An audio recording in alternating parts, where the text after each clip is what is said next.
jaallan qabsoo bilisummaa Oromoo fi walabummaa Oromiyaaf jecha wareegamaniif daqiiqaa tokko haa yaadan.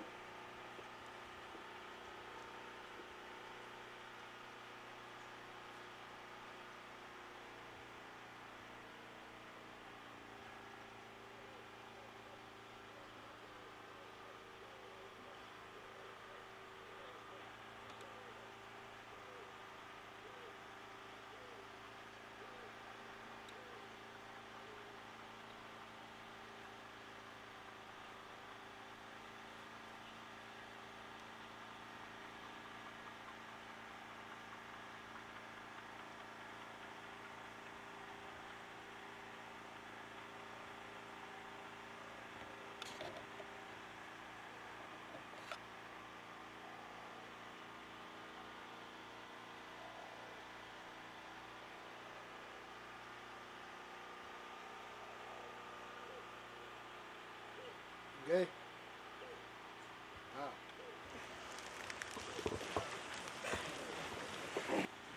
Hogganootaa fi miseensota adda bilisummaa Oromoo keessummoota keenya asitti argamtan hunda baga guyyaa wooboo fi waggaa haaraa gammachuu fi hawwii qabu isin ibsa. Gara kabajaa guyyaa wooboo yeroo deebinu akkuma bara baraan wal yaadachiifnu addi bilisummaa Oromoo qabsoo hidhannoo bara 1970 keessa humna Jaaleelemoo Qilxuutiin hoogganamuun Harargee Baddaa Caccaritti akka eegalame seenaa nu ibsa.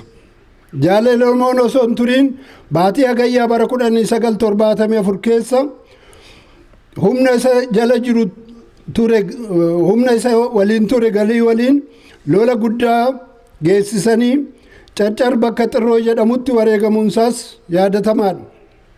Sochii addaawaa qabsoon yeroo garaagaraa gaggeessuun bara 1976 keessa bifa haaraan naannuma bahaatti addi bilisummaa Oromoo qabsoo hidhannoo deebisee gadhaabe. Wooboon qacalee sochii fi jaarmiyaa isaa bal'ifatee osoo jiru rakkinoota gugurdaatti isa mudatee ture.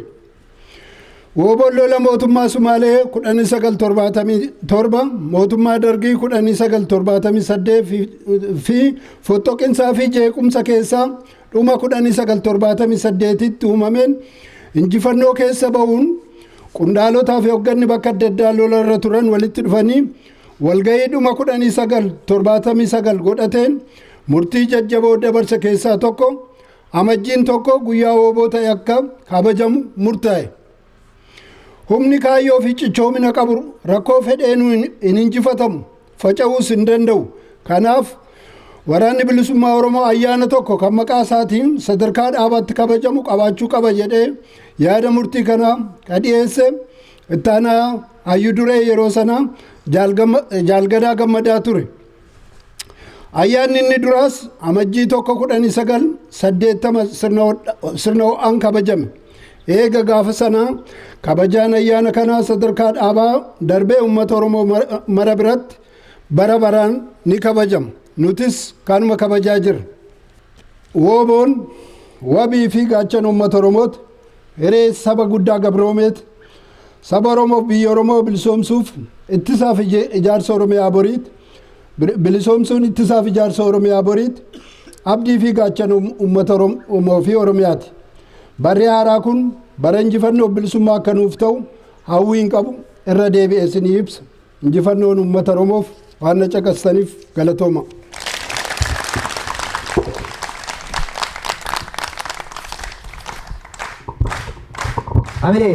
Amine, gaggeessaa gaarii.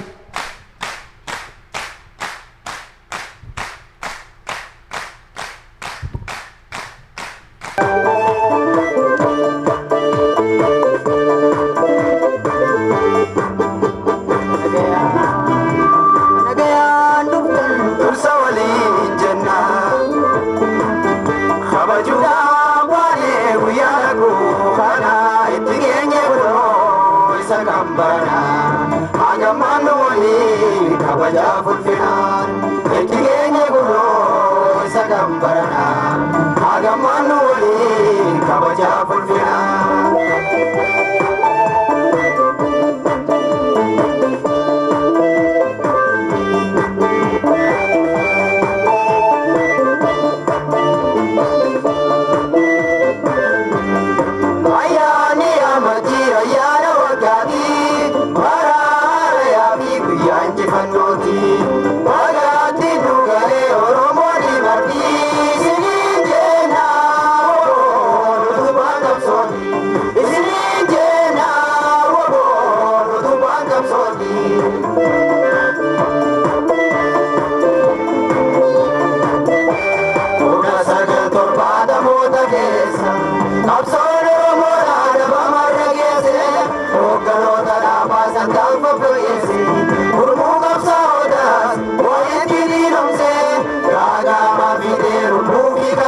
agama fidelu bufi gabenya se tuda manchase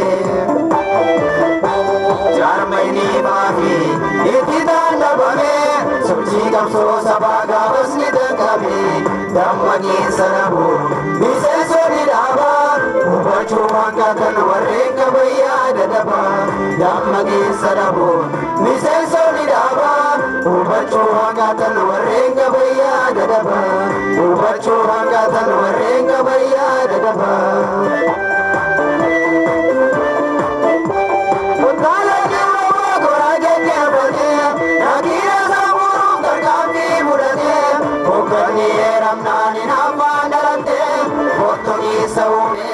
warri fedhii dhuunfaaf abbaa orraa cite otoo qiisa uume warri fedhii dhuunfaaf abbaa orraa cite.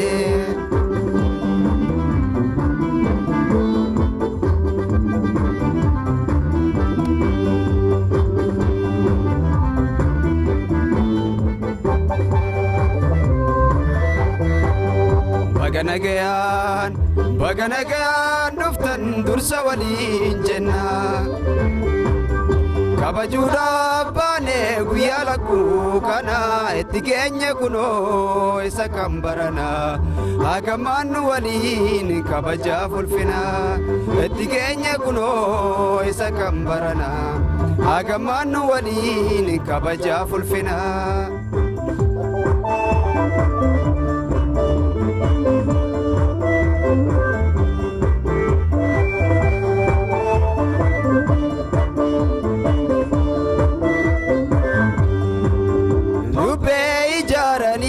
Chimsuuf mooraa jilli wal qindeessee miilaan bu'ee karaa shinni gati qaban shiftoonni karaarraa addaan bahuudinnaan shiftaan qawween fixee mara addaan bahuudinnaan shiftaan qawween fixee mara.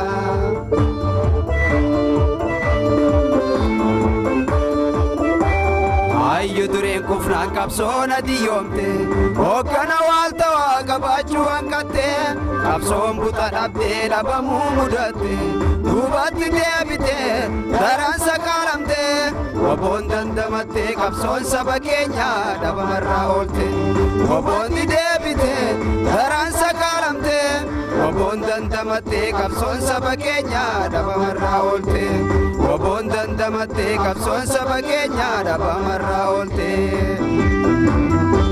Duula gara lama kan diinni bobbaase xayyaaraa fi taankiis wobootti duulchise ifa aduu guyyaa dhoosee golgoleesse injifannoo cabsee woboon diina isaa salphina uwwise ifa aduu guyyaa dhoosee golgoleesse injifannoo cabsee woboon diina isaa salphina uwwise injifannoo cabsee woboon diina isaa salphina uwwise.